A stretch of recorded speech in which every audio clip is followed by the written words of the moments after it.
Alrighty, welcome back to the 4-part series on how to prepare for 2024 and master the Great Reset. I'm your host Trevor with Master Your Reality, and finally part 3 is here. It took me far too long to record this video, but it's all divine timing because this presentation is so long that I had to order extra batteries for my camera in order to record it all. But in the meantime, while I was waiting for the batteries to come in, I made this slideshow like 10 times better. Yeah, it's gonna be a long one. Grab a drink, get comfortable, and we're gonna dive deep into what this part 3 is all about, the new financial system. We're going to talk about money, about XRP, the ISO 222 cryptocurrencies a little bit, and I'm going to break down basically everything that I know about cryptocurrency into one presentation. Not everything, because that'd be impossible to fit into one presentation, but I'm going to give my overall outlook on things, and hopefully you guys can catch the vision on where I'm at in my research in this space, because as you probably know, there is so many moving pieces to this. It's very complicated and requires a lot of deep research to get a good overview over what is going on in this space and macroeconomics, what's going on in the world, because cryptocurrency is really at the forefront of this major transition that we're going through right now. So with that, let's get into it. I'm going to give my disclaimer first. So nothing in this presentation is to be taken as financial advice. I'm not a financial advisor. This content is for educational and entertainment purposes only. Always do your own research and come to your own conclusions and be the master of your reality. Okay, so we're going to start this one off with a juicy quote from Mayor Amschel Rothschild. Let me issue and control a nation's money, and I care not who writes the laws. So let that sink in. All right, now there are layers to crypto awakening, if you want to call it that. You can call it crypto research, but there's like levels to it, and as with any kind of awakening, there's layers. You have to peel back and go deeper. And so, the first layer is just being aware of it. And I think most people today are aware of what cryptocurrency is. Most people have heard of Bitcoin or Dogecoin or some cryptocurrency on the news or whatever. So the awareness has kind of gone mainstream, but most people's perception of it is that it's like a scam or something like that. And so then some people choose to invest in it. Most people invest at the wrong time because they, it's motivated by greed. They see, prices going up or their friends making money, and they say, oh, I got to buy some, I got to get in. And most of the time they buy around the top, and then prices go down, and then they get fearful and they sell once they have already lost money. And so that kind of weeds people out. That's not a pleasant experience for, your first time getting involved in crypto, in any investment. And so most people then kind of form this limiting belief, oh, I can't make money in this. So that kind of keeps them out from going further into the layers of crypto. But once you get past that, maybe you don't sell, you decide to hold, and maybe you buy some more. Well, then you start researching. You begin to research of what you're investing in, right? Right. Then you start wanting to learn more about this thing that you want to invest in, and there's traps everywhere in your research journey, right? But the kind of like the layers in research, first you learn that like how blockchain technology actually works, and then you learn there's more than Bitcoin, there's more than proof of work, there's other consensus mechanisms out there. And then you learn about utility coins and meme coins, and then utility price action, which is what we're gonna get into later in this video, and speculation price action. Right? Those are two different things. We haven't seen really any significant utility price action in this space yet. It's really just been speculation thus far. And attention, right? Attention is huge because that kind of determines where you're at in the cycles, right? If you have a ton of attention going to something like Dogecoin is a perfect example, right? When Elon Musk went on Saturday Night Live, right, it brought a ton of attention to Dogecoin, and that was basically the top, right? So when you have the most people looking at something, that is when the whales use them as their exit liquidity, okay?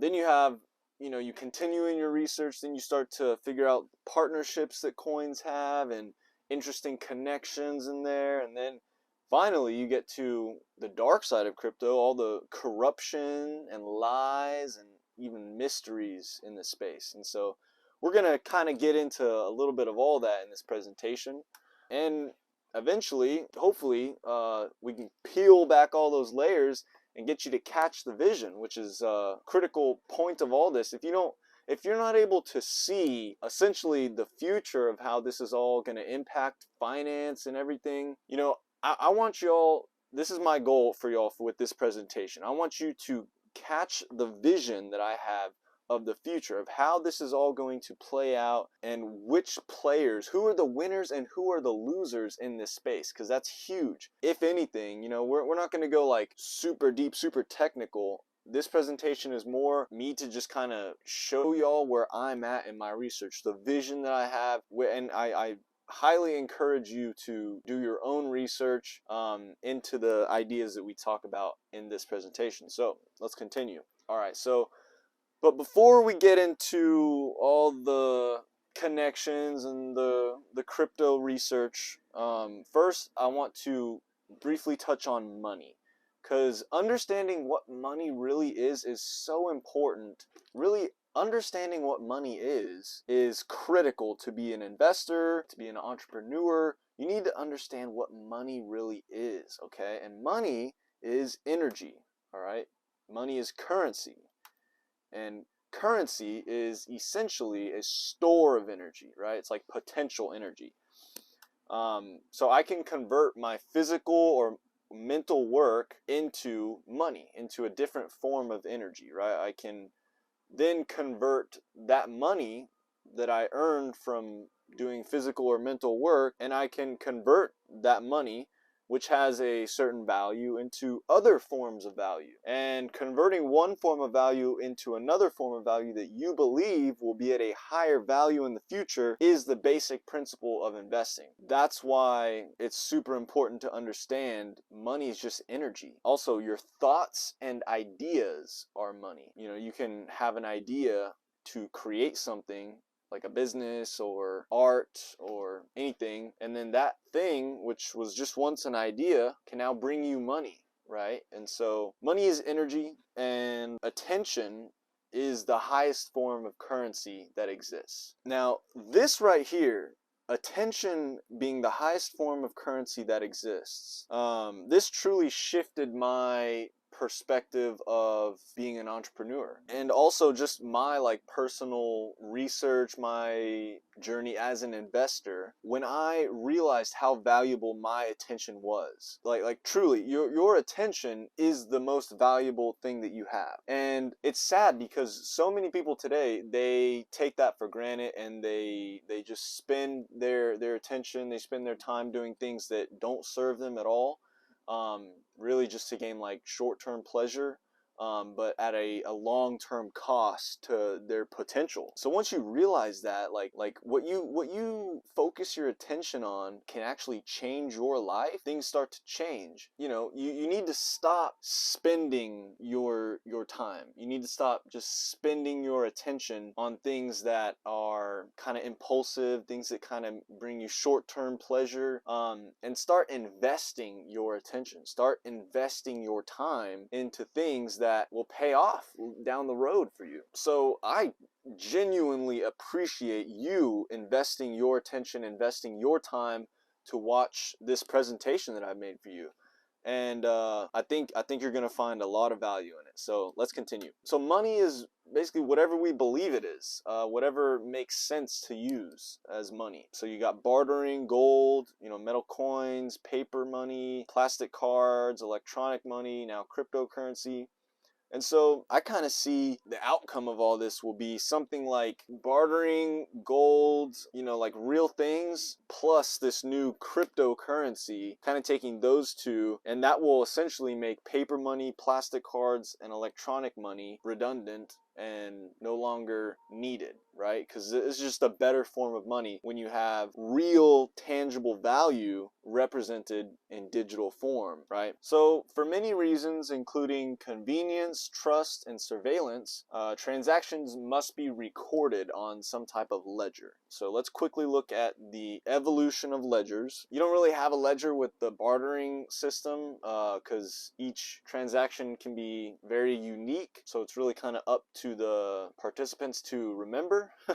But that's a very old ancient system of trade. Now the current system, which is like central banking, centralized banking, and currency ledgers, that's kind of the current system we have, but we've had that turn digital now. And so the central banking system is pretty much now digital. We use digital financial systems and online banking ledgers, but that's still just data on centralized servers, which is vulnerable to attack. Right? Whereas the new system we're transitioning to, blockchain-based distributed ledgers, the ledger is split up. There is no one single point of weakness, of failure. So it's a much more secure way to keep track of things, essentially. And it's important to note that all value is logged on some type of ledger. And the best ledger is trustless, transparent, safe to use, and accessible from anywhere, which is blockchain.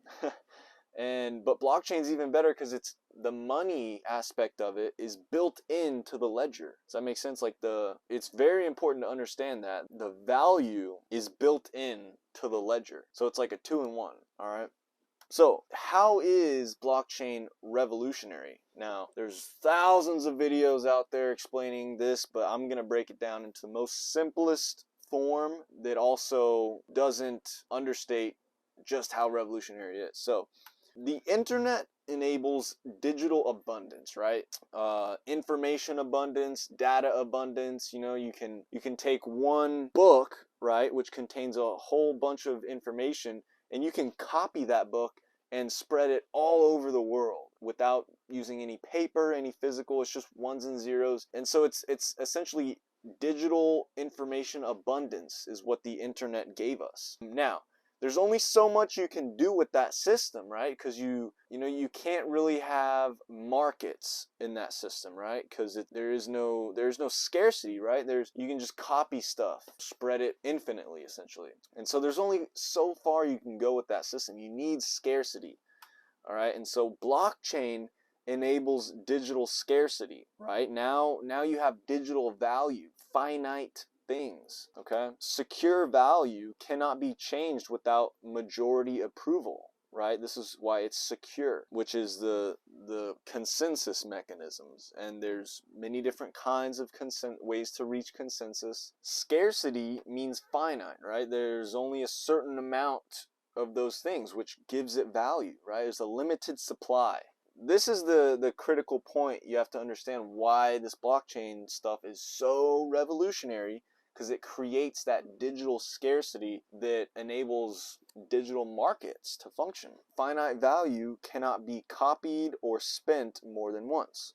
Essentially, digital scarcity means value, which can be a cryptocurrency coin, or ownership of value, which can be a tokenized asset, can be sent anywhere in the world via the internet, thus creating the mechanisms for the most efficient global trading system in history. All right, that's what we're dealing with here. That is why this is so revolutionary. This is a whole new upgrade to trade, right? So let's keep going. All right, the problem with blockchain, though, is that by itself, cryptocurrency is just code, okay? It's just ones and zeros. It's only as real as the internet. And it doesn't have any intrinsic value. Intrinsic value means that you can use that thing, you know, other than to trade with, right? Like food, right? Food has intrinsic value because you can eat it to stay alive, right? You can also sell it for money, right? And you know, gold and silver, they have intrinsic value. They're real tangible things that are used in electronics and, you know, solar panels. But blockchain by itself, it doesn't have any intrinsic value. There's nothing that you can use your Bitcoin or XRP to do in the real world other than send value. Now, this value is agreed upon by market speculation. That's where we get the prices. It's just people, you know, trading back and forth with one another, kind of just speculating on what they think the value of these cryptocurrencies are worth. Now, cryptocurrency truly becomes valuable when a few things can happen. There's three major ways that blockchain technology gets value, okay? Real value, not just this speculation, oh, it might be, you know, might be worth something one day. That's what we have now. You're going to see real value in these protocols and this technology when these three things happen, okay? It doesn't have to be all three. It can be one. Just one of these three things brings value to these blockchains, okay? So the first thing is payments. When a cryptocurrency is used as a medium of exchange at mass scale, all right, that's important. Mass scale. It has to be used at a very large scale. People are using it for payments right now, but only on a very small scale, all right? We need it to be on a mass scale, all right? Or when significant real-world assets are represented on a blockchain. That's tokenization, okay? We have things getting tokenized right now, but it's not a significant amount of real-world assets, all right? Once we start seeing a significant amount, like 10% of real estate or a certain country's currency, right? That is a significant amount of real-world assets that are now represented in digital form on a blockchain. So that brings value.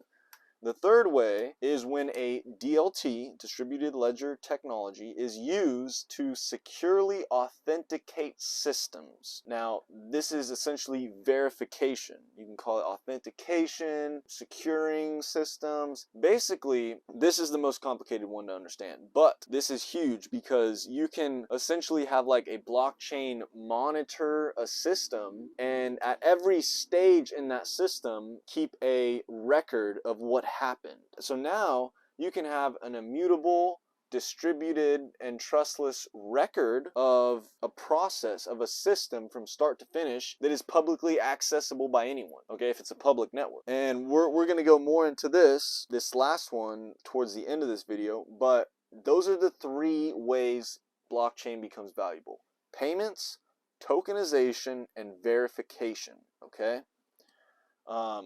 If you think there's more than those three, comment down below, because I spent a lot of time thinking about, all right, what are all the ways, and these are like the three main ones that I came up with. I think you can pretty much fit every single blockchain use case into those three. Now, this has not happened yet, okay? It's all speculation, right? We have not seen on a mass scale any of these three things happen yet. So we are so early, guys. Just understand that, like, we're so damn early. It's mind-boggling the opportunity that we have still to invest in these things at such an early stage. So remember, payments, tokenization, and verification, the three main ways that blockchain gets valuable. Now, let's talk about the first one, payments, all right? This is a cryptocurrency getting used as a medium of exchange, okay?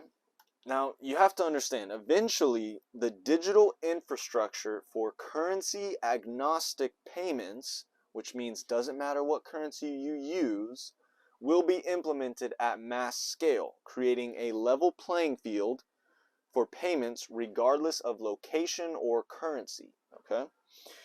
Then, once that happens, the Internet of Value comes alive. Once this happens, let the crypto games begin. Okay, digital assets will be competing for your choice to be used as a payment option. May the best asset win. This is the Internet of Value. Okay, so the ideal criteria for what I believe will be the winners of cryptocurrency being used as payments needs to be fast, right? Don't want to be waiting hours for a transaction to go through. It needs to be like under a minute at least, all right? Low cost. I don't want to be spending hundreds of dollars for just a transaction, all right? It needs to be very low cost, The cheapest ones are going to win. All right. It needs to be trusted, right? The more trust that there is in a certain network, the more it's going to be used. But on the other hand, if there is a lack of trust in a network for whatever reason, whether that be any past technical issues or worry about any potential of centralized control over the network, then that network will not be used and adopted on a mass scale. And climate friendly. Now, this one's not as important, but if you're like a business and you get your score, right, your carbon rating or whatever it is, you're gonna want to use whatever gives you the best score. And so, right, so the fastest, the cheapest, the most trusted, and climate-friendly blockchains are going to win in the payments and pretty much all of the three use cases I mentioned. But those four criteria are huge, and XRP has flying colors in every one of those criteria, so that's super important. Now, moving on. So tokenization, this is the second use case. Tokenization of real world assets, all right? So one of the best use cases for blockchain is essentially serving as the base layer for digital representation of real world value. You can think of precious metals, real estate, energy, contracts, even other currency as candidates for tokenization, right? Basically anything in this world you can tokenize. So, you can say tokenize a movie, right? If you want to invest in a movie, there can be like shares of investing in a movie. If you want to tokenize, a good example digital asset investor talks about is like a football stadium, like seats at any kind of venue or something. You can tokenize those seats so that if you buy one of those, that is like your seat now, and you can go to all the games and that's your seat, and you can sell that whenever you don't want to go anymore. So those are just some examples of things that can get tokenized, but really anything can get tokenized. This solves the portability issue of these assets in trade and creates a use for the technology. Eventually, you'll be able to pay for a coffee with a digital token that could represent a certain amount of gold, oil, shares of ownership of a company, or fractionalized real estate ownership. Okay, so let's look at what markets can be tokenized. Of all the world's money and markets in one visualization. This is just kind of give us a visual idea of all the money that's out there and which markets are the biggest. So each one of these little squares is $100 billion. That's what one of these squares represents, $100 billion. So we got silver, cryptocurrency, look how small it is. This is a little old. This is from 2020, so it's a little bit bigger now. I think the market cap's like 1.2 or 3 trillion right now. So there's that. Military spending, budget deficit, coins and banknotes, the Fed's balance sheet, billionaires, gold. Gold's pretty small when you compare it to some of the other things on this chart. Fortune 500 companies, stock markets. Here's the money supply. Here's the M1 we're talking about, and the M2 is much broader than that.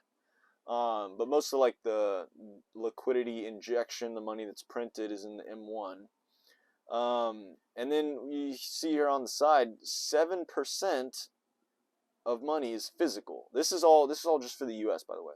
Only 7% of the money in dollars is in cash, in physical cash.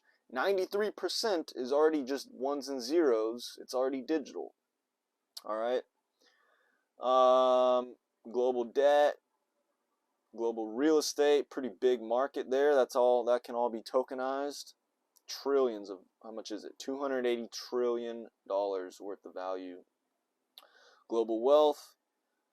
All right, it's pretty big. All right, now this is really what I wanted to show y'all, the derivatives market.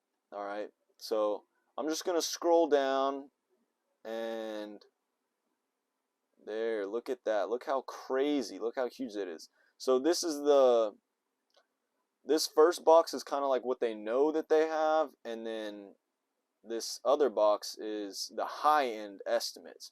You have to understand, they actually don't know how much value in derivatives are out there, because there's not a really good way to record it, you know, and some of them are just kind of like verbal agreements. You know, I've heard estimates as high as like $4 quadrillion for derivatives. So that's pretty crazy. Now, what is a derivative? So this little definition here is their official definition. It says, a derivative is a contract between two or more parties that derives its value from the performance of an underlying asset, index, or entity. So that's their definition. My definition of a derivative is basically a side bet on what's going on in the real economy. And so just think about for a moment that essentially the side bets market way bigger than any real market, any real economy. It's crazy. It's crazy how big the derivatives market is, and we don't know how big it is. All of these markets can be tokenized, guys. You can put you know, stocks can be tokenized, gold can be tokenized, pretty much all of them, real estate, and the derivatives market. It's just a contract, right? A derivative is a contract between two or more parties.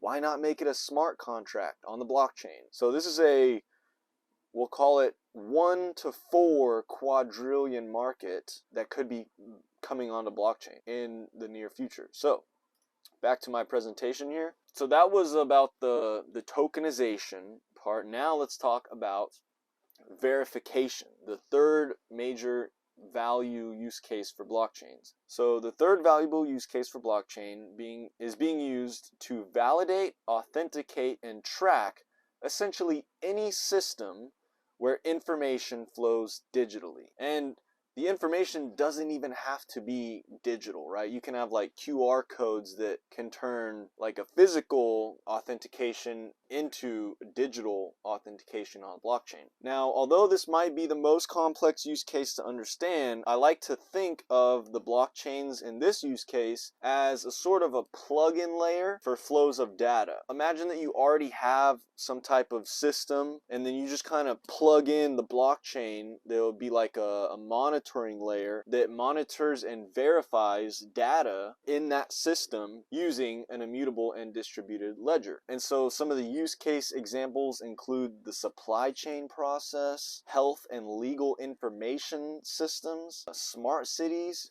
So for supply chain, like, you know, imagine if you, you go to the grocery store and you have a QR code next to everything in the store, and you scan that, and then you can see like the entire process of that thing from it getting produced to it ending up in the grocery store. You can see like for produce, let's say, or food, you'll be able to see like where it was farmed, like how long ago, like the exact time it went in the truck to get shipped there, how cold the refrigeration was. Like there'll be all this information for you to view to feel confident in the product that you're getting. And so all these companies are going to want to start using this to provide their customers with even more transparency for like certified organic, you know, all these certifications and stuff. Now the customer will actually be able to verify for themselves that that certification is legit, and anyone will be able to publicly verify whatever verification that you're claiming, right? It'll be recorded on this distributed ledger. You know, health and legal information systems, right? Like the legal process, there's like tons of paper errors and human errors.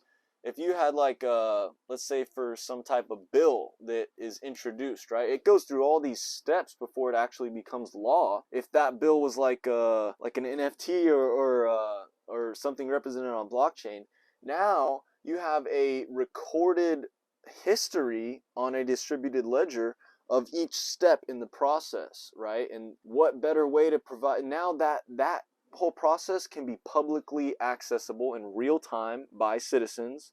So this is just a way better process of doing things.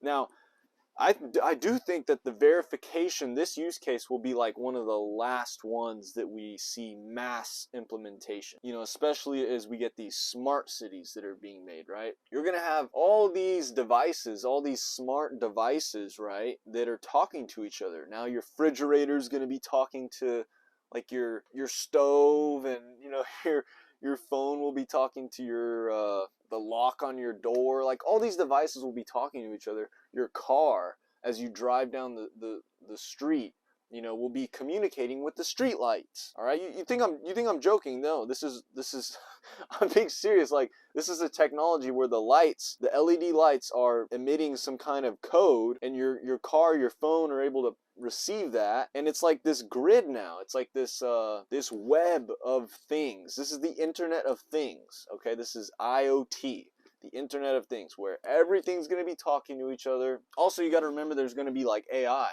too. So you could have like, you know, you have like your Tesla bot, you know, like your that thing will have a digital wallet, right? And in order for that to interact with anything else, whether it's like you know, whether it's going to get the groceries for you or whatever, it's going to have its own digital wallet that it's going to have to pay these other machines to interact with each other. Does that make sense? That's how they're going to secure everything, so that not anyone can just come in and start using stuff, right? You're going to need to have a digital wallet in order to interact with anything in these smart cities. But the robots and the AI will have their own digital wallets too, so that they can also get around and do what they need to do, right? So I know that's like a pretty far out there idea, but that's what it's going to look like, right? So let's continue here. So remember that the money chart, right? Each one of those, with all the money, all the blocks, each one of those markets could use blockchain, right? Precious metals, commodities, national and foreign currency, real estate, stock markets, derivatives, energy, data.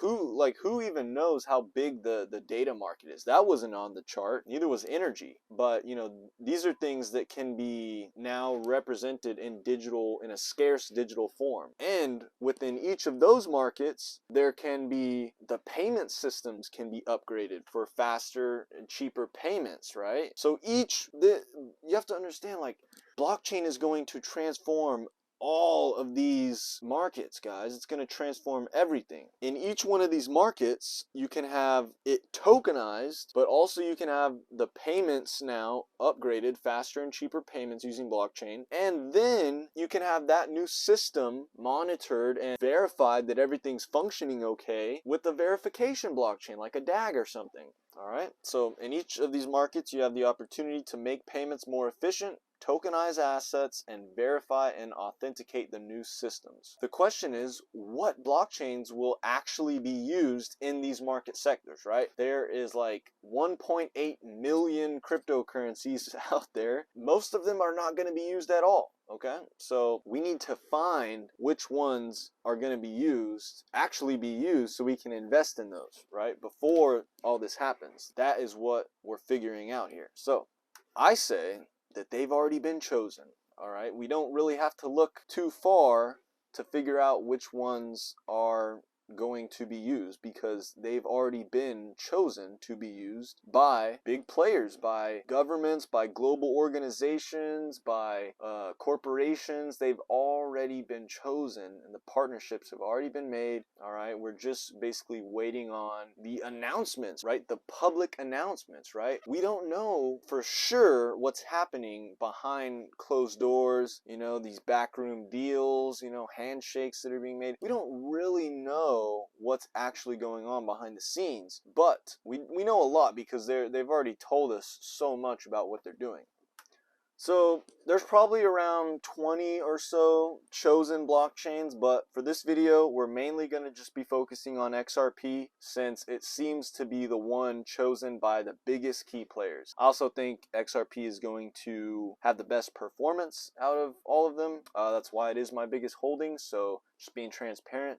I call them chosen, well, one, because they have literally been chosen for partnerships and test programs with key corporations and organizations, all publicly verifiable information, but also because this could very well be a part of a much bigger orchestrated plan. And we're not going to get really into that, but that is kind of why, you know, it does seem like this is all just too connected to be coincidence. So, but we're just gonna focus on the facts in this video because I can't prove at the end of the day that this is all orchestrated, right? I'm just going to be focusing on the facts and what we can verify for ourselves. So let's continue. The ISO 222 certified compliant cryptos are the best place to start figuring out which ones are going to be chosen, because ISO 222 is like, it's an international messaging layer for financial institutions. So this is like a standard that every financial institution has to adopt and has been adopting already to make sure that all their messaging and stuff can talk to each other, make sure that it's interoperable.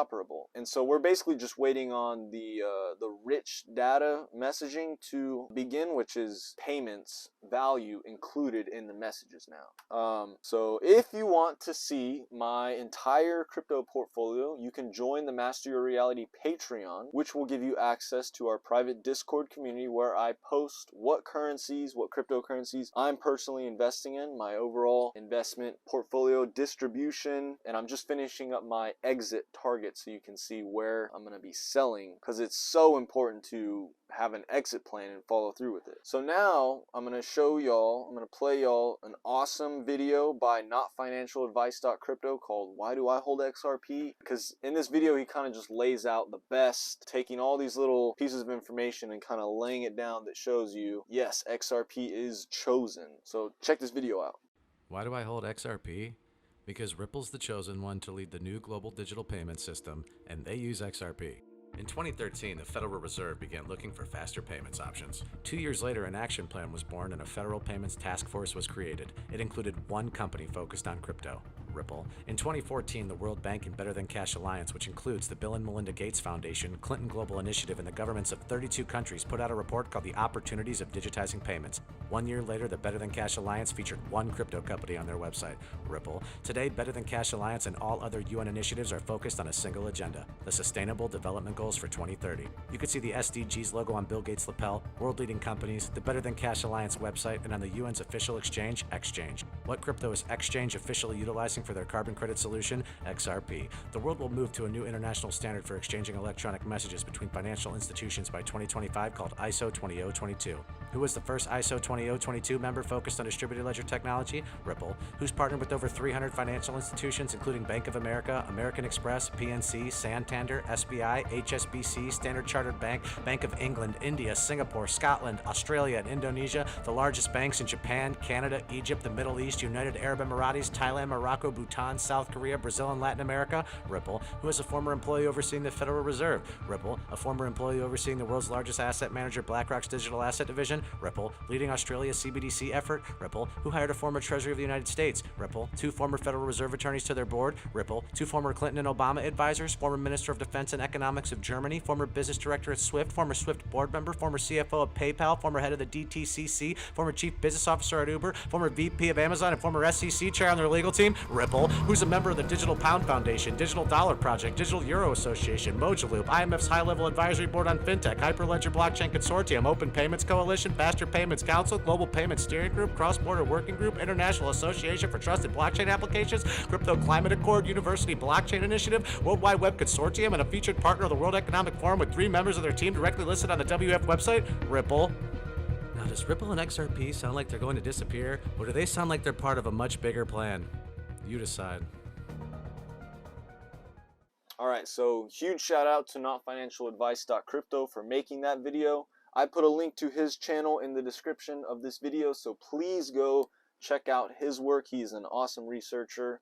This research and these videos take an insane amount of time to do and create, and frankly, you know, I want my channel to be more of like a more holistic channel than just focusing on crypto. But crypto is one of the things that we will focus heavily on this channel because, well, essentially it's going to be like the financial rocket ship that enables all of us to create the reality that we want to, right? Money is just a tool, and at this point in time in history, cryptocurrency is the place to be for that. So, and that's why I'm sharing this with y'all, because I want y'all to come along on the journey, all right? Let's continue here. So here are my top reasons why I hold XRP, all right? First, I believe payments will be the first use case for blockchain that gets major adoption. I also believe that coins with this use case that are actually successful will outperform successful coins in the other use cases, all right? XRP is one of the best technologies. It is fast, 3 to 5 seconds to send a payment, cheap, less than a penny to use no matter how much value you're sending. It is an ISO 222. We touched on that a little bit, but that is the messaging system that pretty much every single financial institution will have to adopt, and I think have already adopted. They're just waiting to actually start using it with real value. So Ripple versus SEC, it's just been victory after victory with them, right? And I kind of think the whole lawsuit was like a rite of passage. Who knows like how at the top levels, like how that all came about. But you see that with other major companies like Amazon, Apple, I think Uber, they've all been sued by the SEC.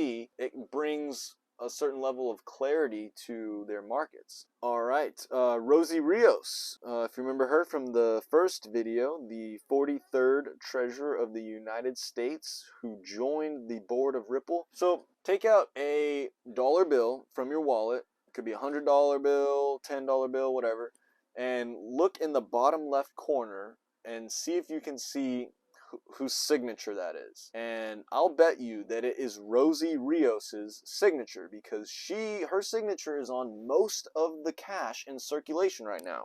That's pretty significant to me that the person whose signature is on most of our money joined the board of Ripple and has been saying XRP serves a purpose. It is a medium of exchange, obviously. And then she was also on like the board of the future currency, so that's another critical thing. We're working on the future generation of currency. So that is my other job, is I'm the chair of the Advanced Counterfeit Deterrence Steering Committee. So we're working on the future generation of currencies. So I, as the chair, I oversee the collaborative effort of designing future currency. And I just want to share that I am on the board of Ripple.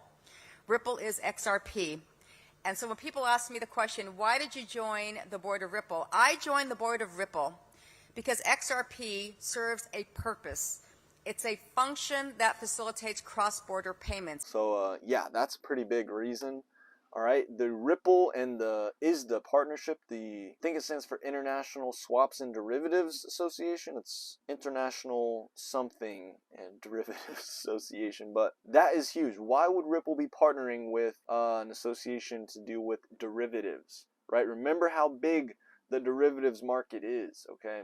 If XRP got even a little percent of that market, that's going to be huge for the price. So that's another big reason.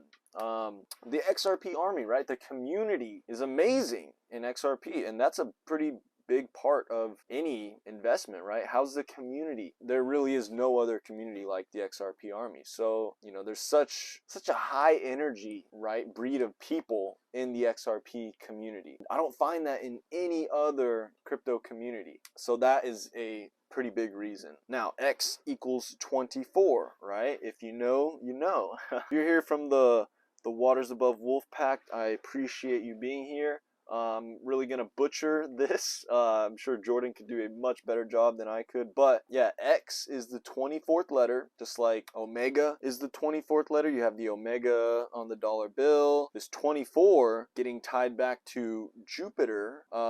If you look at the sign for Jupiter, it's a 24. And then like in mythology, you have Jupiter being the king of the gods and overthrowing his father Saturn. And so I know Bitcoin is kind of tied with Saturn with the 21. There's 21 million Bitcoin supply, and I think Saturn equals 21 in gematria. So it makes sense to me, like that whole story makes a lot of sense with what we actually see in the crypto market of, you know, Bitcoin's been the king, you know, we got XRP, you know, potentially will overthrow Bitcoin for the throne. That just personally is where I'm coming from, what resonates with me. And then of course we are moving into the year 2024 next year. That's when I think you'll see some significant thing with XRP, possibly a new all-time high, and then you have the X eclipse in April of 2024. That is also another big reason. Now, it is always a good thing when the code, when all this numerical stuff supports whatever we actually see going on. Price glitches, right?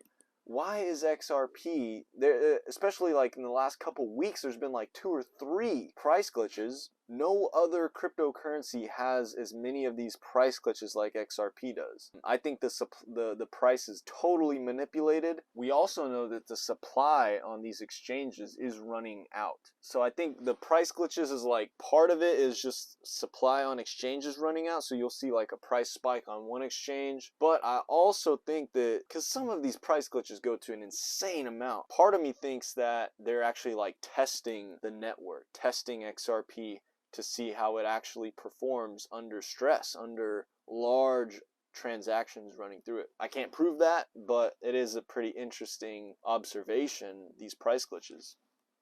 All right, also, if you Google world bridge currency, all right, you don't have to type in anything with XRP or Ripple, just Google world bridge currency. You'll see the entire page is just about XRP and Ripple. And Google actually recommends, like, it's recommended by Google that XRP is the world bridge currency. And so that is a pretty interesting thing. It's almost like they're telling you, like, look, we told you, right? They have to tell us these things. So that's another reason. And the last reason is ILP, or the Interledger Protocol, which is what it will enable the Internet of Value.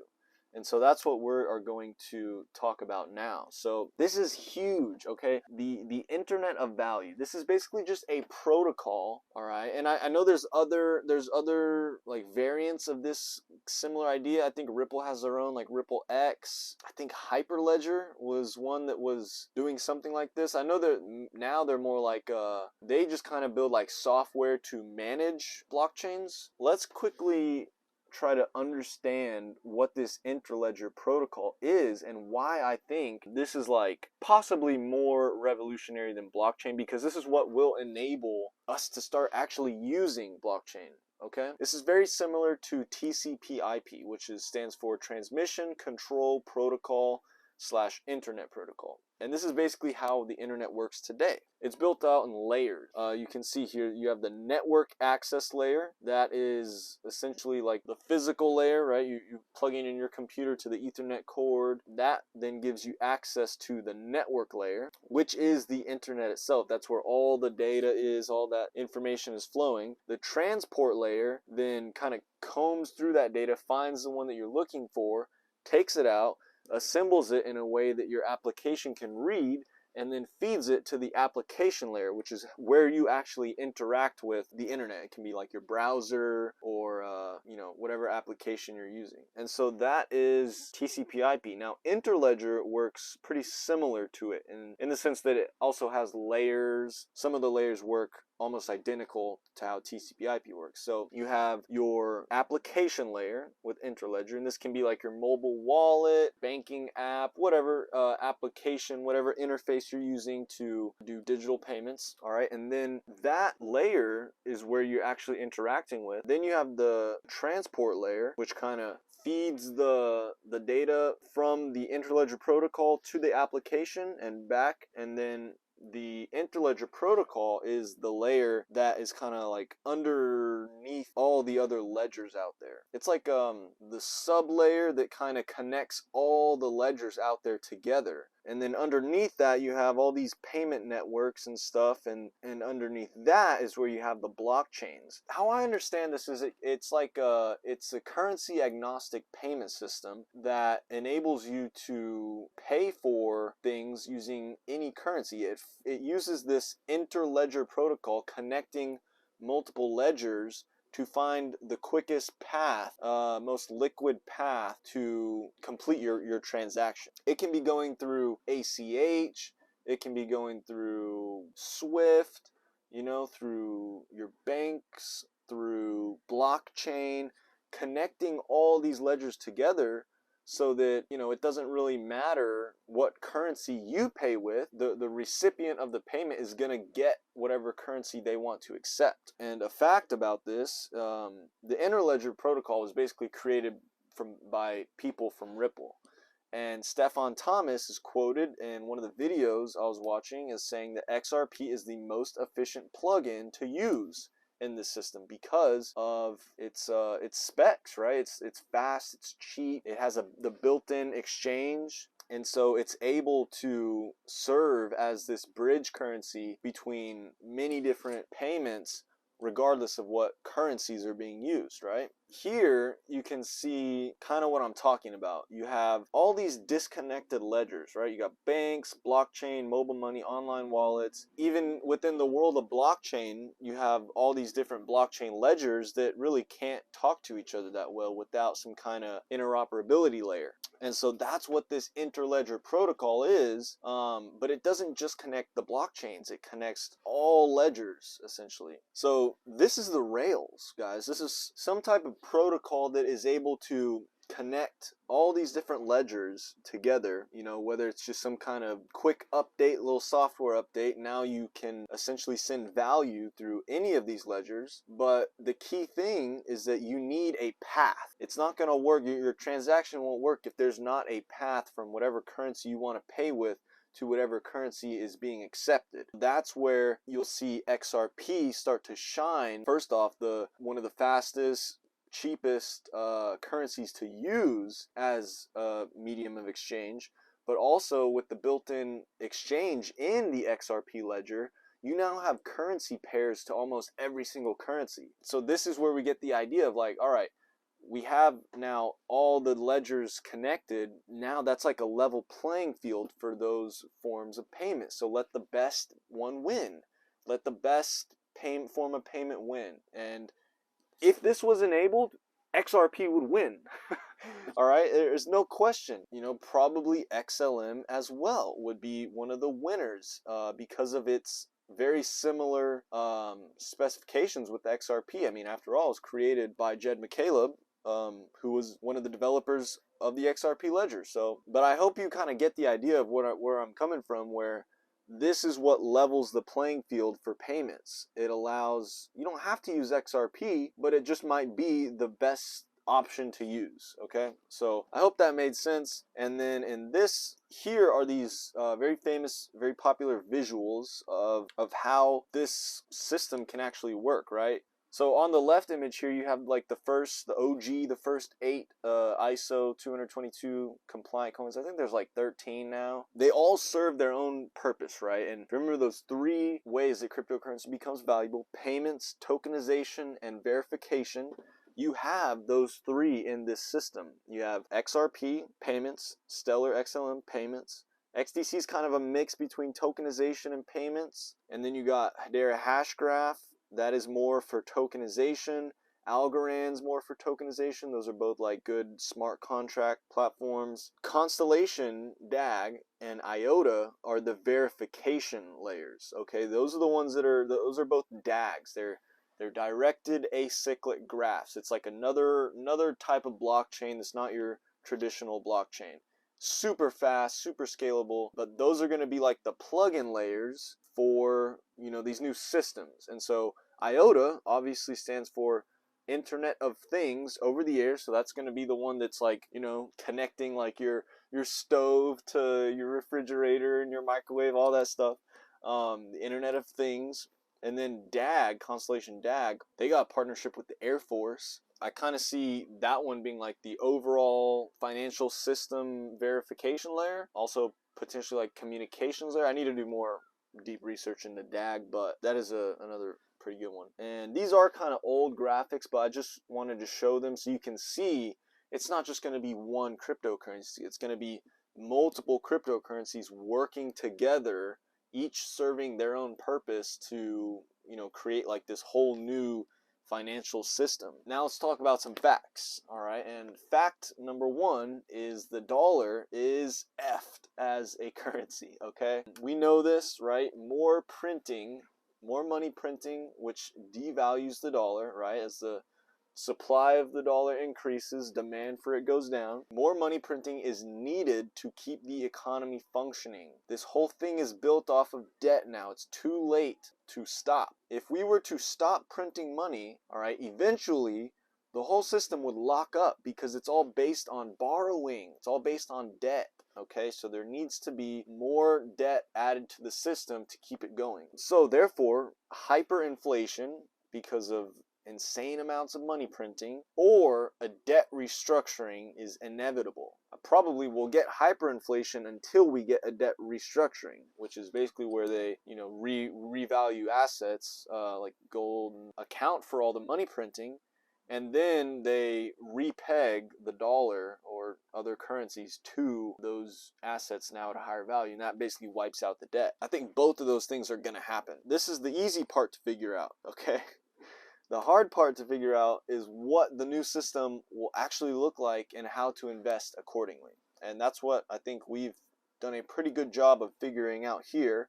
Now, without doing too much extensive research into the whole digital infrastructure of everything, we can look at the biggest players' actions for a general idea of what it's going to look like. All right, and so what are their actions? Well, central banks are accumulating gold at record paces. So it's going to be something with probably precious metals. Central banks are also meeting with Ripple more than any other fintech blockchain company. This is what's going on. These are their actions. And so to me, this paints the picture that it's going to be real world assets, commodities, precious metals, tokenized on blockchain, and then you'll have cryptocurrency as the new payments system between those digital represented assets. All right, and then, I'm sure y'all have seen this image here of Brad Garlinghouse sitting down with the Hong Kong Monetary Authority, Saudi Arabia Monetary Authority, IMF, Christine Lagarde, head of the ECB. So they've already been chosen. All right, another fact, XRP is not a security. This is huge because as of July 13th, XRP is the only digital asset in the United States with legal clarity. That's a pretty big deal.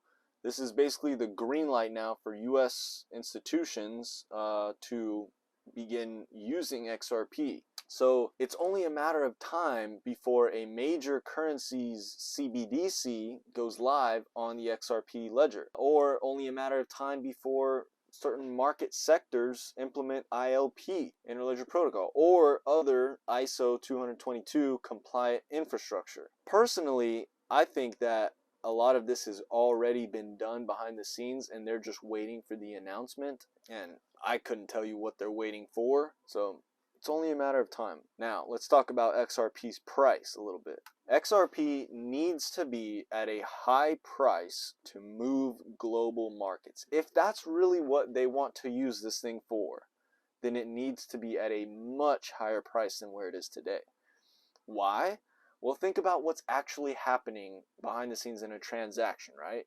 If I want to move $1 trillion, all right, or hundreds of billions of dollars in one transaction, when that happens, I'll be selling whatever asset, the dollar or whatever currency I have for XRP, and then selling the XRP for whatever thing I want, right? But for that little moment in time, there was hundreds of billions or trillions of dollars in XRP. And so if you don't have a price that's high enough liquidity, enough volume in XRP to support that amount of trading, it's going to create massive fluctuations in price, and that will cause the participants that are moving the big value to not get a good deal in the trade because of the market volatility, right? They're actually going to be like paying a lot more than they think they are because they're causing the price to move up so much. And so there are trillions of dollars waiting to use this technology, but they're not going to do it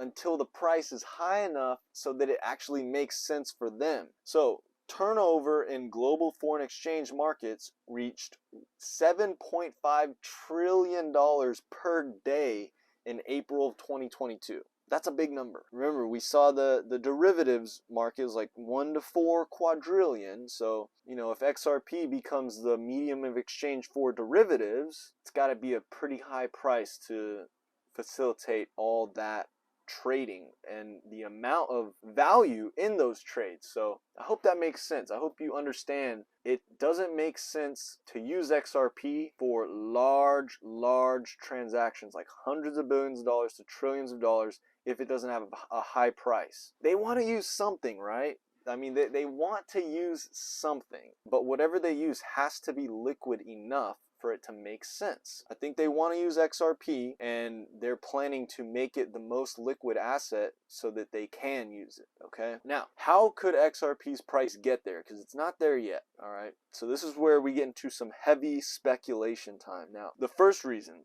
you have the implementation of the Interledger Protocol into financial markets, okay? Or, you know, some other ISO 222 compliant infrastructure. Now, by doing this, that again levels the playing field for payments, and more people will begin to use XRP because it is the best option, or will be one of the best options, and that will cause the price to go up, okay? So that's one reason. Payments, right? That's the first value use case for blockchain. Then you have national or government adoption, particularly using it for a CBDC. There's tokenization, right? If, you know, central bank wants to tokenize their money on a blockchain, and now they issue a digital dollar or whatever on the XRP ledger, so that is going to bring value to the blockchain. Those are like the two main things that once one of those two things happens is going to dramatically increase the price of XRP. And I think we'll see eventually both of those things happen on mass scale. That will bring the price up high enough for XRP to be used to move trillions of dollars. And that's going to bring the price up even more. All right, and we're going to talk about this other theory called the virtuous cycle. And basically, it's like once people realize what this is, the price is just going to keep going up and up and up because everyone's going to want to hold it. And so that's where you kind of see like these ridiculous price predictions for XRP in the $10,000, $20,000 price range. It kind of makes sense if you think about its intended use case, how the price could actually get to where it needs to be to facilitate that use case, which is being a medium of exchange for very large global payments. All right, and then once people realize that that's what it is, that makes it them want to hold it even more, which then lowers the supply out there, increases the demand. So that's how it could get there. Now, here you have David Schwartz back in 2017 saying it can't be dirt cheap. That doesn't make any sense. If XRP costs $1, they need a million XRP, which would cost $1 million. If XRP costs $1 million, they'd need one XRP, which would again cost $1 million. And then below he says, except that higher prices make payments cheaper. Right now you can buy $1 million house with Bitcoins.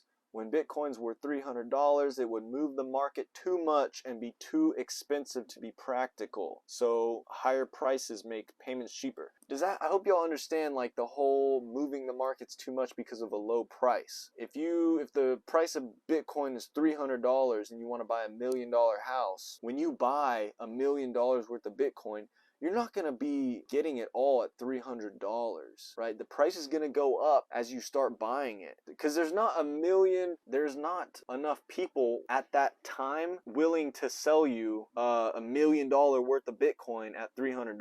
You're going to eat through those limit orders and cause the price to go up, and you'll end up paying much more for that house when it's all said and done by using an illiquid asset that when you use it causes the price to fluctuate so much. So I hope that makes sense. That was something that I had trouble understanding for a while. Is like, why does it have to be a high price? Well, if they did use it right now, it wouldn't be practical for them. Now, it's also important to note that this tweet was deleted shortly after he posted it. You're not going to be able to find this tweet today, but rest assured it was a real tweet and he had to take it down shortly after he posted it. So that's pretty interesting.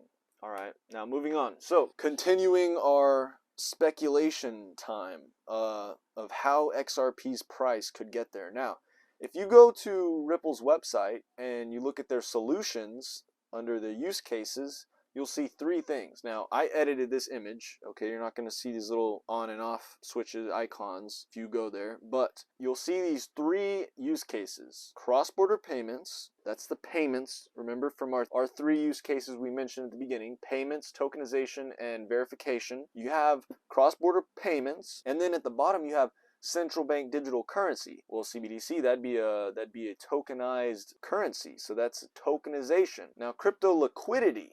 What's that? So crypto liquidity is really what I believe Ripple's main goal is, making XRP the most liquid asset. By now you can probably guess kind of where I'm going with these graphics I added on there. Cross-border payments you would enable by Interledger Protocol or ISO 222 implementation. Now people are able to use XRP as payment, all right? And then if we get a central bank digital currency, right, like we saw in Palau, which is basically like I'm not going to say US controlled nation, but there are US military bases all around that area. It's an island nation.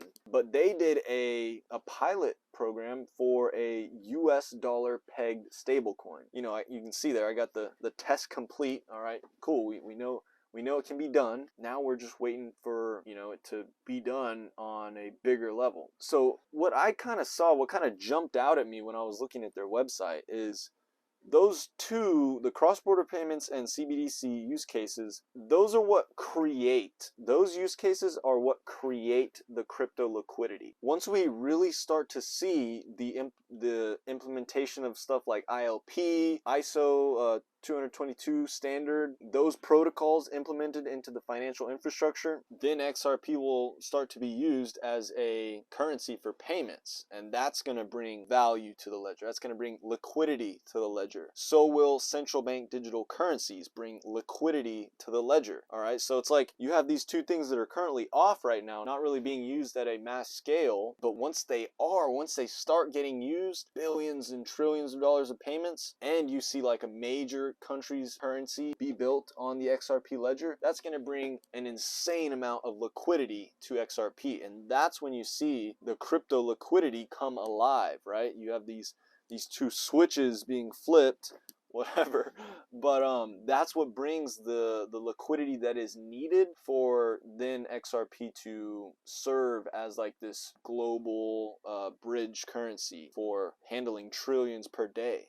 All right, next I'm going to play a little clip of David Schwartz kind of breaking down why it makes sense for the next reserve currency to be one that no country can control, rather than the US kind of like giving up its status, the dollar status as a world reserve currency. It's going to be much more easier going, less conflict for, you know, them to kind of let technology win and adopt a world reserve currency that no one can control, rather than, you know, a certain country's rival can control or something like that. So check out this clip from David Schwartz. Do you believe that there can be two existing world reserve currencies to simultaneously exist? I do, and I think that could happen. I think it's quite realistic that a lot of the world is just done with the dollar as the reserve currency. And I think that there's a lot of places that are willing to try something else. And you know, one of my scenarios, and I don't think it's going to play out quickly, but like one of my wild case success scenarios for a digital asset is if countries start to realize that the US dollar is not going to be the reserve currency forever. Other things are going to be the reserve currency. And the same thing that we saw with banks, like people, when we started selling software to banks, people would say to me, you know, why would a bank use something that like you guys were selling them when they could use something that was like made by banks? And what they didn't realize is that, you know, only like 10 banks in the country, on the planet, are Deutsche Bank, HSBC, Credit Suisse, JP Morgan Chase, like the ones who would build a system that the entire planet would run on.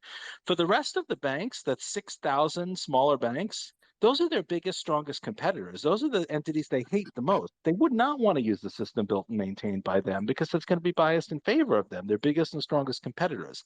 And I think the same thing could happen to nations.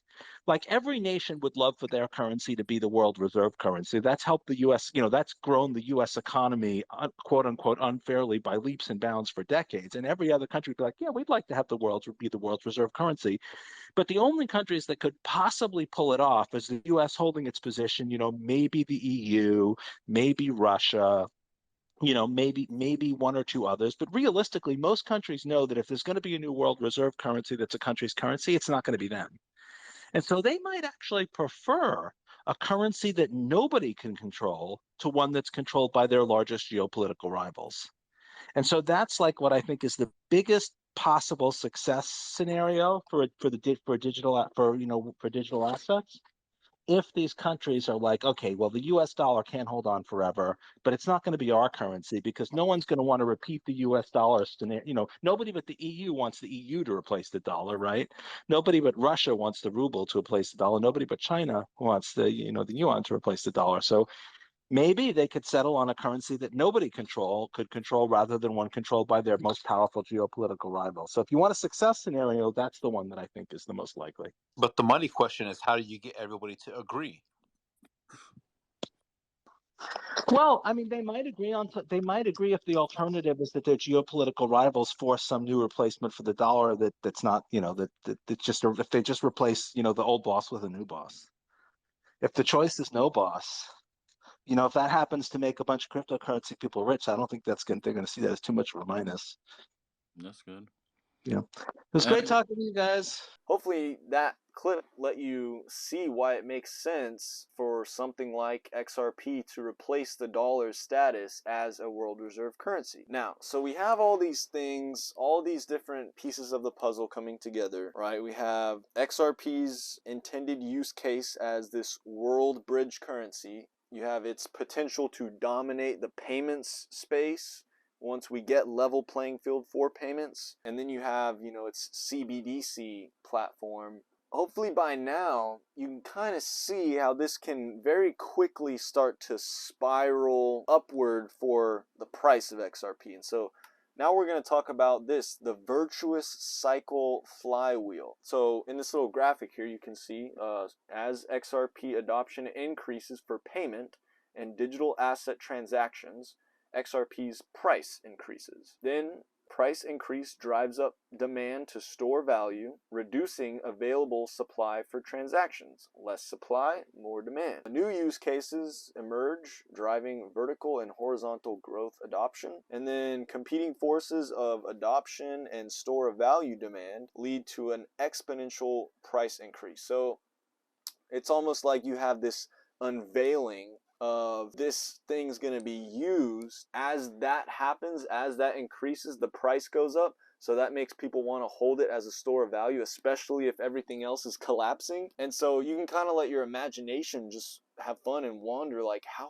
fast this actually can move up in value. How fast are the realizations going to be made of what this is, right? And how bad are people going to FOMO in once this starts happening? So, and you can see this in the chart, okay? Like you can literally see the way XRP moves is like straight up in a freaking line. It is a scary price movement, but it really just goes straight up and then kind of trades there for a while. But this is a super bullish chart in my opinion. You can see here, you got a consolidation range, then break. This is a tightening consolidation, and then a break of that up to new highs, and then another consolidating wedge. All right, we are waiting the break of this wedge, hopefully to the upside. But I have these lines here. If you're not familiar with the Fibonacci extension, you can see in XRP's early days, it had its all-time high, and then it went to all-time low. So I pulled the fib from the all-time high to the all-time low. Then it had an automatic rally in Wyckoff method to the golden pocket, right? Like perfectly there. All right, then it had a accumulation range, and then boom, a sign of strength, back up, and then new all-time highs. Now, it's kind of repeating this cycle, and in that past cycle, it went all the way up to the 2.272 Fibonacci extension. If you do the same thing, right, you pull a fib from the all-time high to the all-time low, automatic rally to the golden pocket, that's complete, and then we're kind of in this accumulation range right now, waiting for a SOS, sign of strength. Now, if we repeat the cycle like we did here, go up to the 2.272 fib, that's a $240 XRP. That's based on just technicals. I'd be very happy with the $240 XRP. But you can kind of see how what happened in the past, the overall pattern of it is kind of repeating on a much larger time frame.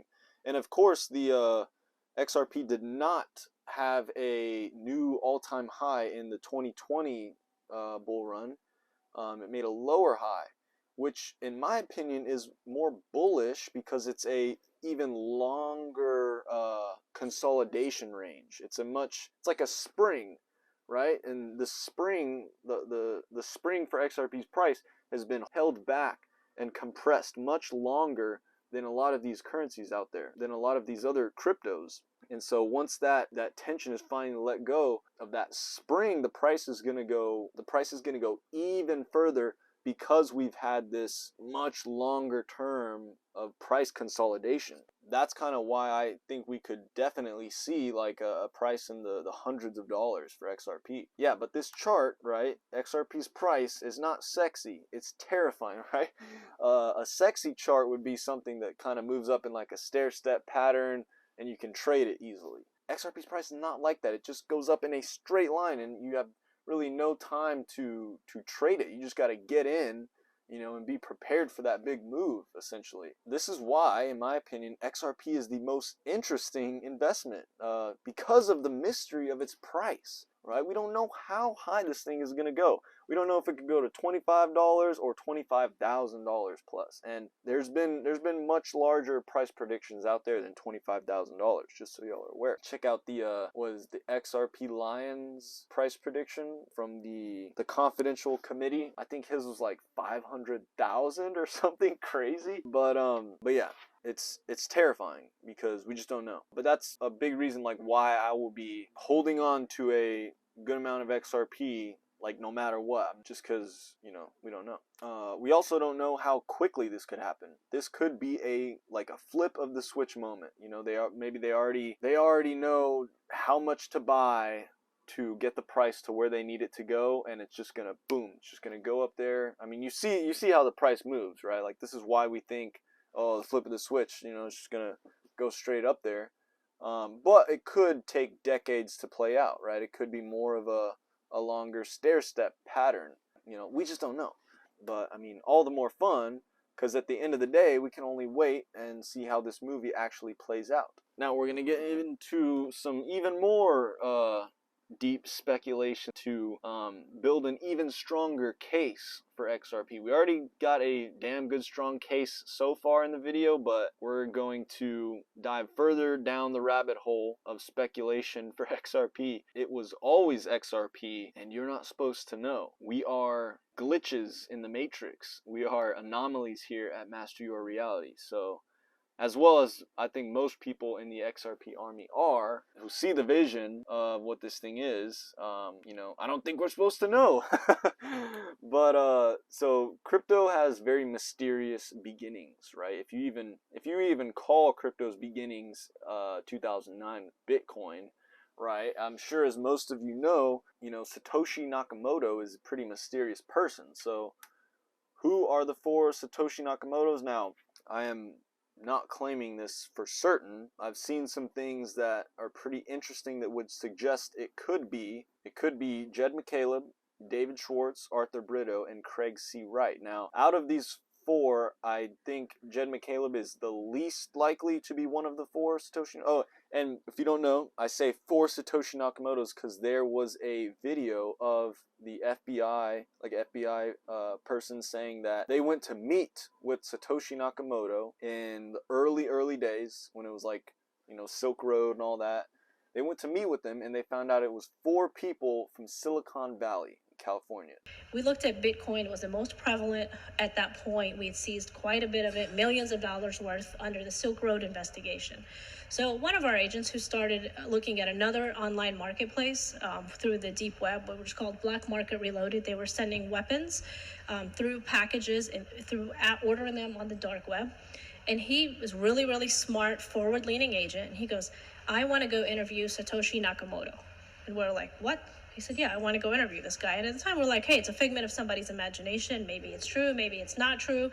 So, we had all this pushback from our headquarters. And we thought, hey, if an agent wants to go talk to him and we have some money, why don't we send him? Let's find out how this works. So as it came to be, the agents flew out to California and they realized that he wasn't alone in creating this. There were 3 other people, and they sat down and met with them and talked to them to find out how this actually works and what the reason for it was. That's why I say it was 4 people. We just don't really know who those 4 people were. Craig C. Wright is the only one out of these 4 who actually is claiming to be Satoshi Nakamoto. I would say David Schwartz also has the next best chance at being one of the 4. Not too sure about Jed McCaleb, although Jed McCaleb's background is super interesting if you want to go down that rabbit hole. And then Arthur Brito, you can't really find any pictures of Arthur Brito anywhere on the internet, even though he was one of the XRPL developers and is now one of the guys at PolySign. This picture starts to make more sense when you start watching Craig C. Wright interviews. And I call him the sore loser because if these 4 gentlemen here were a part of the creation of Bitcoin, 3 out of the 4 went on to create the XRP ledger. Jed McCaleb, David Schwartz, and Arthur Brito were the original developers of the XRP ledger. Craig C. Wright, if you watch interviews of him, he is extremely resentful of XRP, especially David Schwartz. He has something against these people. Firstly, broadly, what are your thoughts on XRP and Ripple? Very little. I mean, I try not to. It's just another pump and dump scam out there that has no point. However, David Schwartz suggested it can be scaled as a liquidity token. That's because he's a lying piece of shit. Okay, but do you think at some point they can integrate technologies like Codius or an Interledger Protocol or Corium or anything they have up their sleeve to scale the required amount? Nope. Okay. Like, this just kind of all fits together. I have very, very weak evidence supporting this, but just kind of like off the way he speaks, it would make sense. And if you remember, XRP was created to be a better Bitcoin. Could XRP have always been the plan and Bitcoin just a distraction, and Ethereum maybe an even bigger distraction? And if you hold Bitcoin or Ethereum, I'm not saying that they'll go to 0 or anything like that. What I'm saying is that XRP might have been the much older and bigger plan, and when it's all said and done, it'll be like, oh, why would you even invest in Bitcoin or Ethereum when you could have bought XRP? That's kind of where I'm coming from. But let's look at this this timeline that I made to kind of get a visual of how this all played out and why I think this, why I'm leaning towards this theory. So I know this is a lot to take in, and I'm sorry it's so messy, but we're not gonna touch on every little thing in this image. I'll probably do like a future video just focusing on this timeline, but there is a few critical things I want to point out. If you look at the top, I have it kind of divided into first they ignore you, then they laugh at you, then they fight you, and then you win. And this is all kind of in alignment with what we've seen with the history for XRP. Something that I just learned is that ISO 222, that standard, was actually created in 2004. Coincidentally, the same year that Ryan Fugger developed Ripple Pay in 2004. So that is very interesting. That's probably the only thing that I will say, okay, yeah, it's a coincidence on here, but might not be, right? We don't know. So you can see here, 2008, we had the housing crisis, and then like a few days after that, on Halloween, the white paper was released for Bitcoin, and then you have Bitcoin created in January of 2009, and then only like 2 years after Bitcoin's creation, in 2011, 3 engineers, David Schwartz, Jed McCaleb, and Arthur Brito, began developing the XRP ledger. So that is a very short time from Bitcoin's creation. And now we know that Ripple, its ties goes back older than Bitcoin to 2004 when ISO 222 was created. And then during this time, right, Ripple was funded by the PayPal mafia. We know this. We have all those guys funding OpenCoin. And so it's kind of interesting to me. You have OpenAI, Sam Altman, he's connected with the PayPal mafia, right? You have OpenAI, OpenCoin, so that's a little interesting fact there. And then in September of 2012 was when OpenCoin was actually founded. And then in September of 2013, OpenCoin changed its name to Ripple Labs.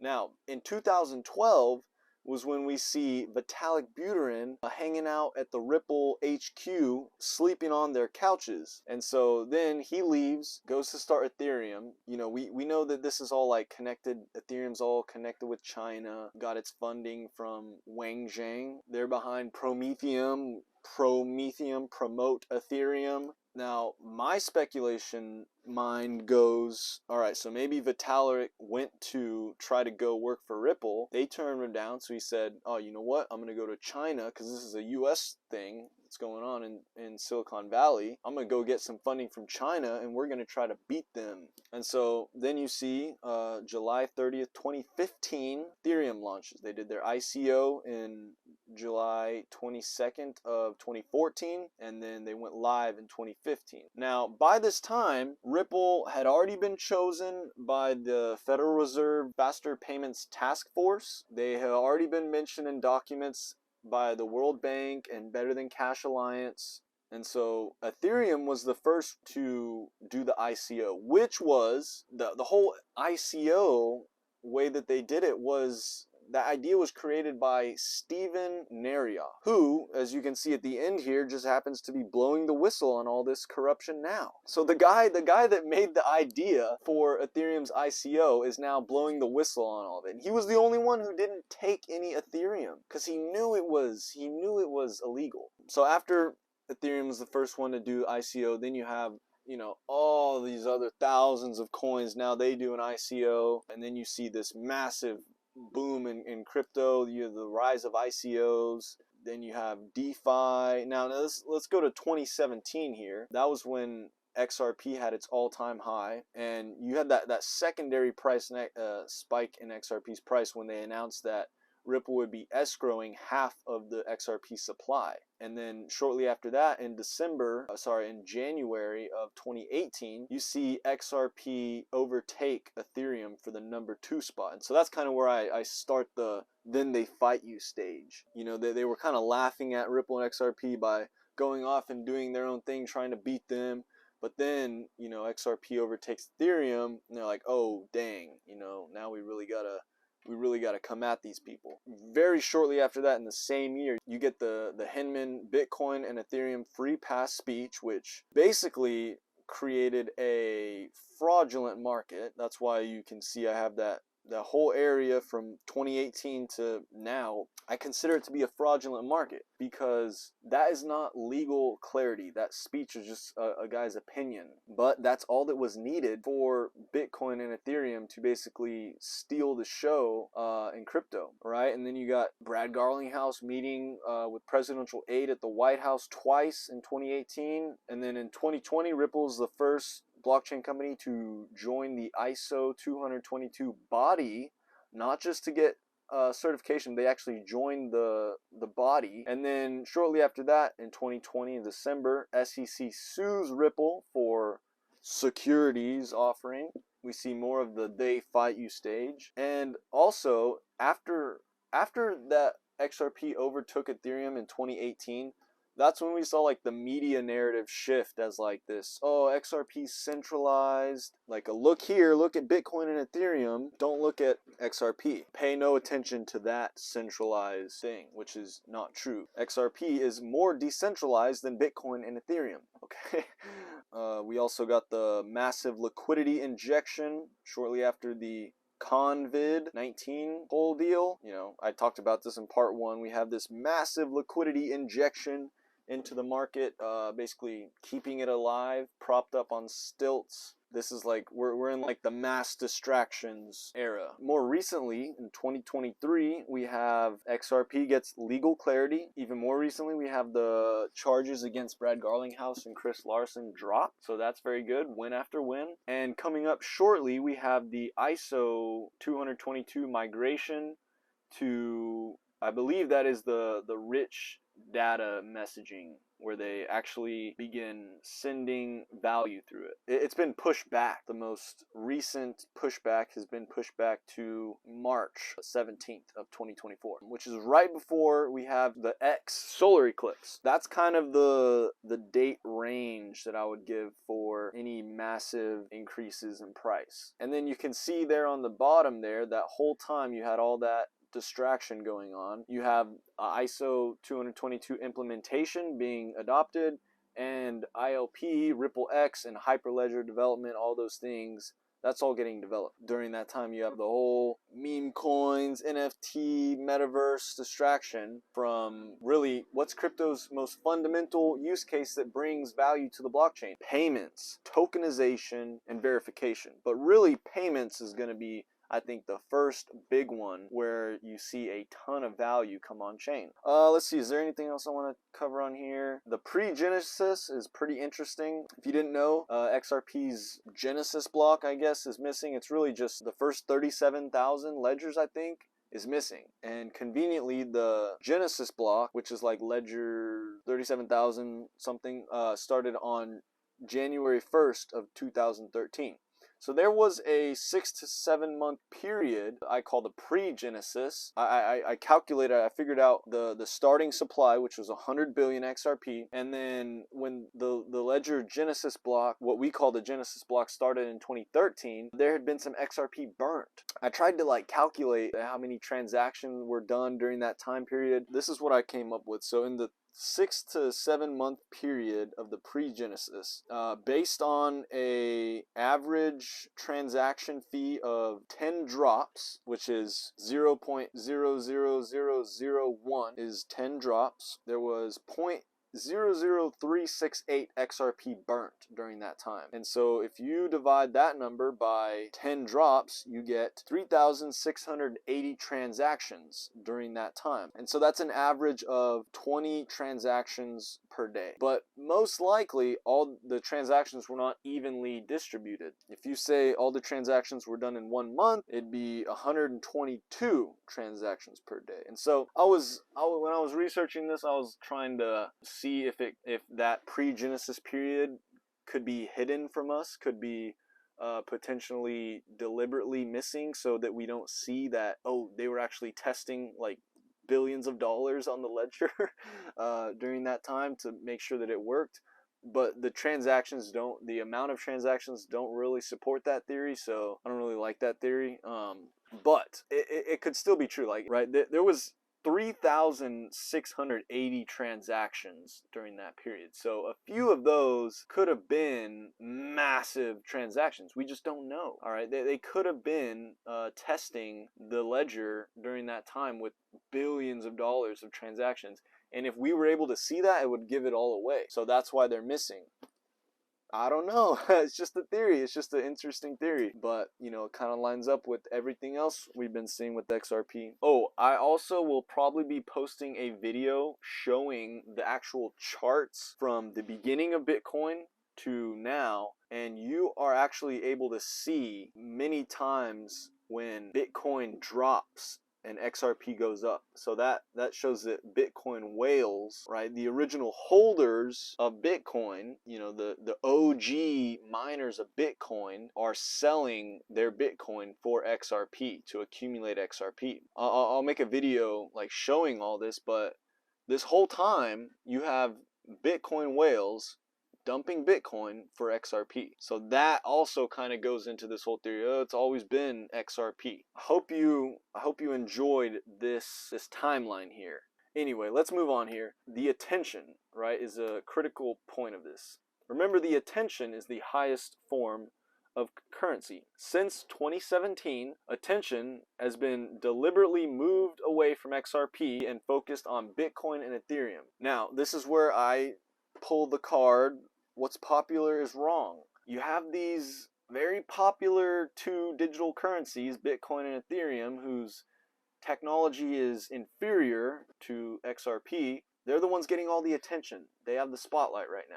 And so energy has to go away from something else in order to go into something else. And so the attention is on Bitcoin and Ethereum right now, especially with this whole Bitcoin ETF, right, that everyone's talking about right now. And so it seems to me like XRP as the world bridge currency has been planned much longer than any other cryptocurrency.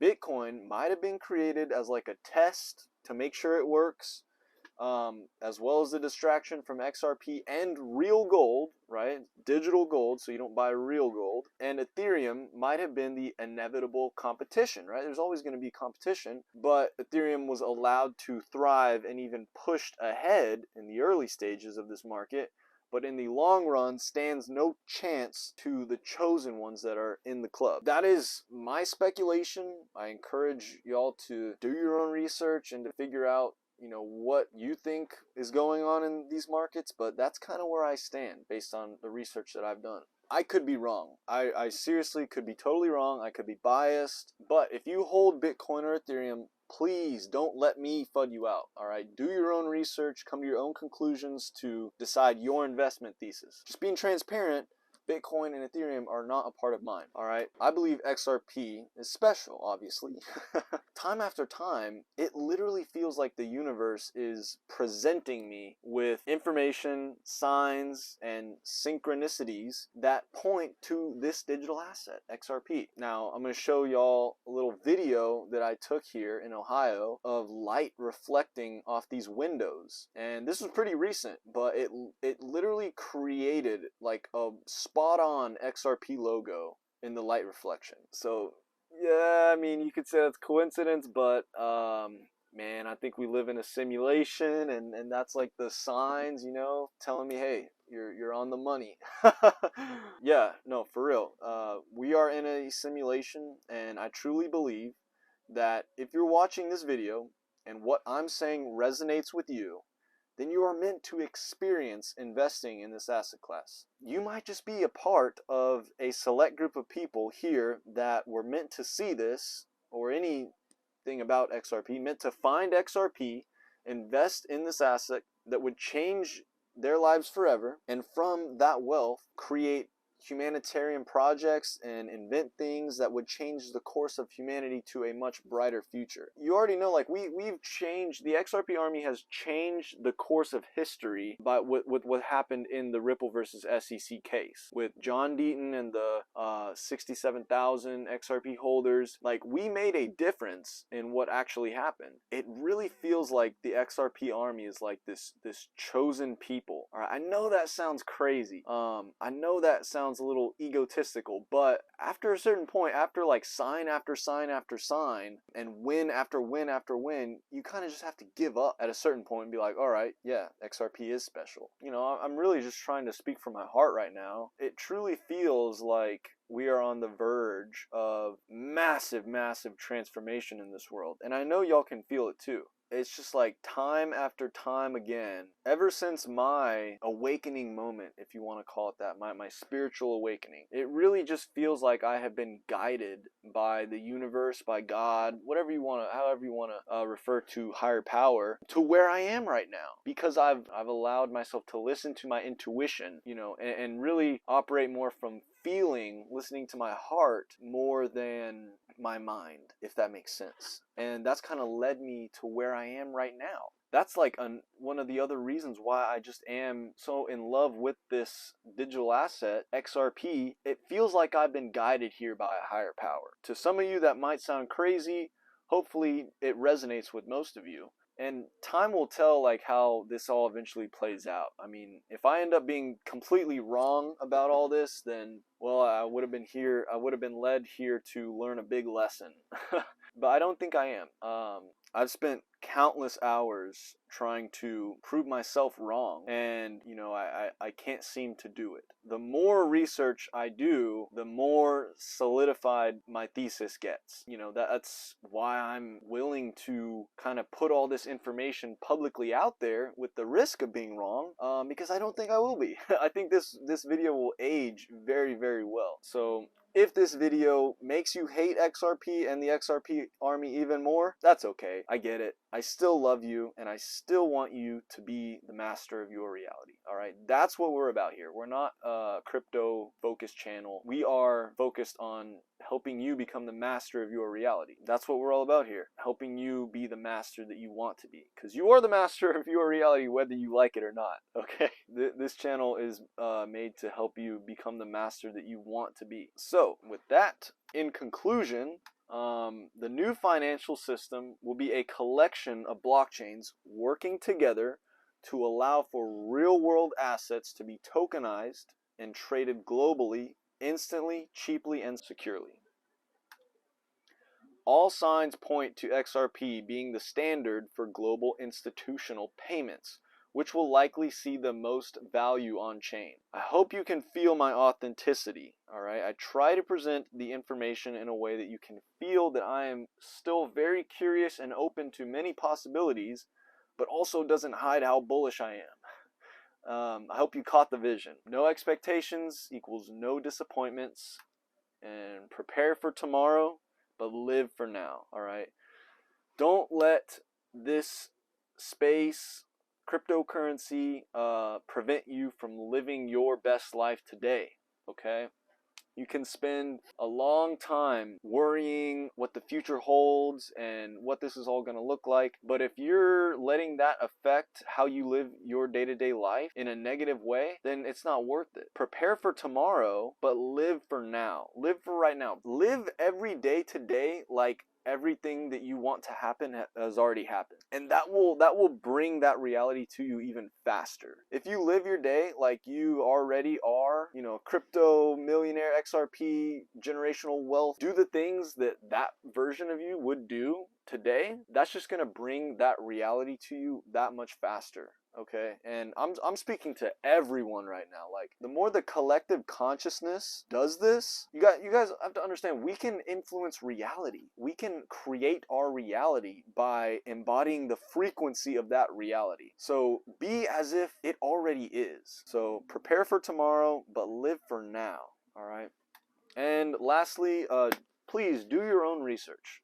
Everyone's research is limited to the amount of time they dedicate to it, which is limited. No one has a crystal ball. No one has all the answers. It's up to you to decide what resonates the most with you and what potential outcomes you think are the most likely. Since I have been researching this space daily for the past few years, I have come to a point in my research where I am confident enough to share my hypothesis publicly. However, I cannot stress enough how important self-reliance is in this space.